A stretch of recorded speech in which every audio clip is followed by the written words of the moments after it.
Yoga Smash! Vidal soon!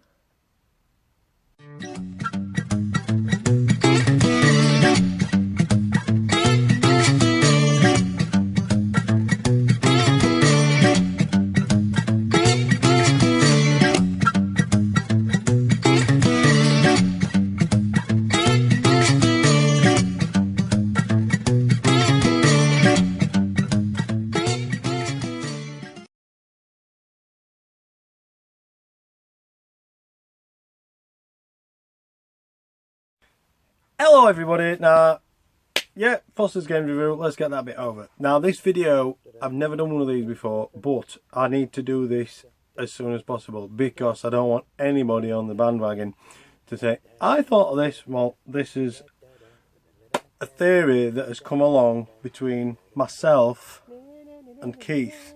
We know Keith, called in the shed, I just put in. Yeah, this theory has come along, well, I don't want to say anything yet, but anyhow, no, Keith, who gifted me the Mega Drive game, and he's also gifted me this, can't see his address. Now this is to coincide, which just so happens, with this video. Can't get it. It is, can you guess? Any ideas? Anybody? No? It is woohoo!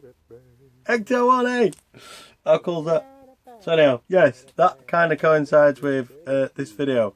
If you haven't already guessed, I'll give you a clue. No? Yes. Ghostbusters Afterlife. The theory. The fan theory that everybody's saying is wrong. Now firstly, this isn't like the videos you've seen posted in the last few days on YouTube, you know, with fan theories and such like. Now this video isn't pointing in the direction you would probably think it is, which would be Egon or Lewis. But mainly Egon, due to the fact that Howard Ramis sadly passed away a few years ago. Now, as an homage to him passing, it seems fitting to use his spirit passing as a storyline. Yeah, I'm just reading notes. It's what I've written down, and I'm reading. But yeah, it just seems fitting to use him as a storyline. Well, you're wrong. Hear me out. Listen. Now, this film, remember, Jason, when he pitched this story, when he pitched that he was going to make another Ghostbuster, he made a comment. And does people out there remember this comment? He said, this film is about forgiveness. It's a love note to the original movie. Now remember this, okay? I have plenty of notes. So in the beginning, right back, way back in 1984, when Ray talks about a farmhouse and how he spoke of roasting marshmallows at a campfire. In his childhood,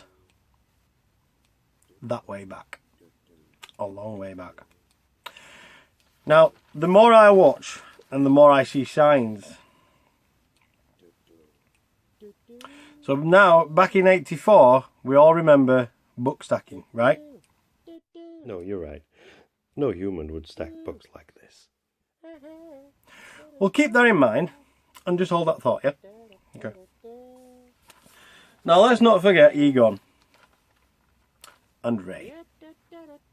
They were very close. You know, they were the ones that did all the experiments together and both related to each other. They had a certain connection, but not the one everybody seems to be talking about. Not that connection. No. I can just imagine the thoughts of him saying, the farmhouse his parents left him, and seeing that pole that the girl in the trailer slides down. Like this one. Now rumour has it, Egon took the containment unit out into the middle of nowhere to escape Shandor. Or Shandor and his followers were already out there. Doing something, hence why I went to investigate. It was shown in the trailer that the construction company had the same name as the people who made the apartment building that Dana lived in. Now, in every trilogy, the third movie, they always try to bring back the past. Also, in the first movie, didn't Ray get a third mortgage? And say his parents gave him a house? Think about that. And can I just say at this point, everyone says this film is about Egon. It's Egon's grandchildren. Wrong. Now this is a lifetime of being passionate about what he loved, his life's works, and things paranormal. A life's commitment. No time for anything else. Does it ring any bells? Ray. And people, you know we're right, don't you? That all the clues point to him. And it's not because of the girl with the curly hair and the glasses, or the petri dishes with the spore samples in the lab. It's not the stack of books. You know, I mean, it's not enough to say it's not Egon. Next page. You gotta try this pole! Now, along with Ray making him the brains of the group, and although book smart, Spengler does not have much of any social ability, which we all know, as demonstrated by his stiff interactions with Janine and his reliance on Peter. Yes, I called him Peter, not Pete. Peter Venkman. As a spokesperson for the group, which we all know. Now, Spengler being the most serious and rigid member of the team who collects spores, molds and fungus, and claims as a child the only toy he ever had was part of a slinky, which was straightened out. As quoted in the second film. I think this is too obvious to be Egon's family. Everything points to just one person. A love note. Marshmallows. Now Jason keeps saying it's about forgiveness. Now who bought Ecto? Who got the mortgage on the firehouse? Now think, people. Okay? No, still not getting it. No? 5 hours later. Now literally no one's thought of what Jason actually said. I mean, a love note to the original. The fire pole. The farmhouse. The car kept under a blanket. The book stacked. The scientific equipment. Signs of experiments. It just all points to Ray. Yes. Ray. Yeah? Are we getting this? Are we getting the bigger picture? Can people see it now? Now listen. People of YouTube, listen. Believe me and Keith. Yes, Keith, who helped me do this research. Keith is a big fan of the Ghostbusters series, like myself. We've done some digging. And like, in the first film, he talks about roasting marshmallows. Ray's fondest memories are of roasting marshmallows around a campfire at Camp Wakanda. Listen to that word, Camp Wakanda. Now, this location was brought up in the event when Stay Puft was walking towards 550 Central Park. It was actually mentioned, that I can quote, it was mentioned in the film. Now, Camp Wakanda is in Wisconsin, Somerville. Take note of that, Somerville. Now, correct me and Keith, mainly Keith, because, you know, if we're wrong, we're wrong. But, quote us both, Keith did quite a lot of research on this. Jackpot, the spiritual movie, the love note that Jason has been talking about, the legacy, Ray's legacy, the passing of the torch, to the next generation of Ghostbusters. Which might I say, this would be a fitting end and a eulogy to pass on the legacy, this story, over to the next generation. For the cinema goers. Not only that, just to put a nice fitting end to the series of Ghostbusters movies. And to create a new fan base and to inspire future generations of fans to keep this torch burning. And to reignite this passion myself and Keith both share for this series. Now, if this does not litigate what we have come across, then I don't know what does. Because in my opinion, Ray, at some point, you see the barn has caved in, some sort of experiment, I don't know what the word dirt in yellow writing is associating with, but the barn, there's been some sort of nuclear or radioactive explosion or some sort of explosion. He's obviously recorded some sort of footage. The family has done a note for the family in a video recording. At some point in the film there will probably be a video recording of him explaining everything and talking about everything.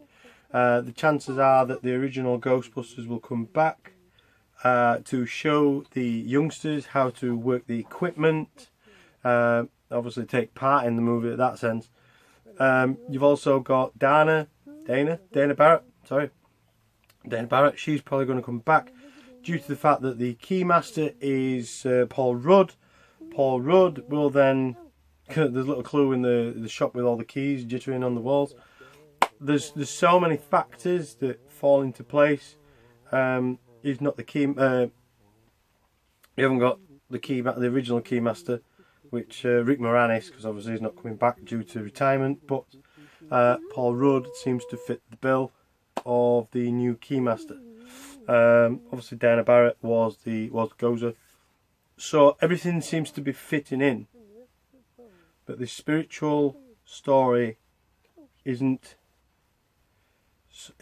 I personally, and me and Keith personally, don't believe that these children, these grandchildren, because he didn't have time for his kids. He didn't have time for his own kids. So he was so wrapped up in the experiments. He was so passionate as a child about like I say. So we believe it is Ray. I don't care what anybody says, it's Ray. Now, if we're wrong, we're wrong. But goddamn sure we are very, very close to the what's going to happen in the story. And like I say, Dana will come back, obviously, because she will have some sort of connection to this. You know, the key, obviously, gatekeeper and the keymaster. So please share this video, like this video, follow us on all our social medias. I will put them down below.